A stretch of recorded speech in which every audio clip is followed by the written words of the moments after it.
did the Hope course on for long COVID.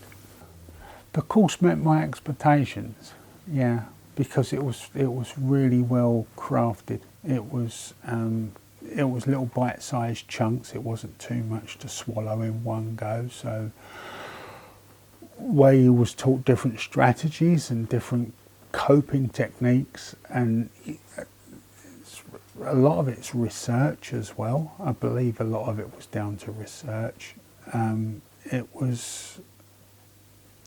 It was manageable. It wasn't too much. So even on a bad day, you know, with suffering with, you know, post-COVID syndrome, even on a bad day, it was manageable, and it was very, very helpful.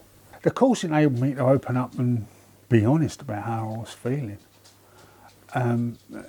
Because there's a lot of stigma about it. It doesn't exist to a lot of people, but clearly it does exist. And I ended up being able to interact with people where that was proved.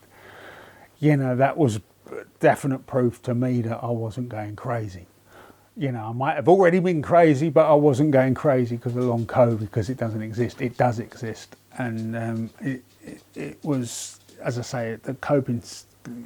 There was different stages to it. There was stages about helping you to sleep, which I particularly have trouble with. But there was also, you know, how to manage with fatigue, how to manage with you know, the exhaustion, and how to cope with how to run your day. You know, from start to finish. There was a thing about hitting a wall. You know, you overdo it, you hit a wall and you're knocked back by days, and they taught you how to look for the signs where, look, you're about to run on empty, you need to back off, you know, stop doing this, or slow this down, or leave that till tomorrow. Little things like that, which was really, really helpful. I would describe the Hope program as innovative, mellifluous, and encouraging. I would certainly recommend it to people if they're like I was.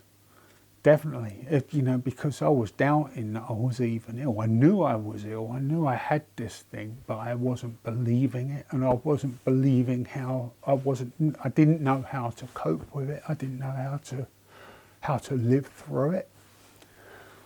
Yeah, but yeah, definitely, I would definitely recommend it.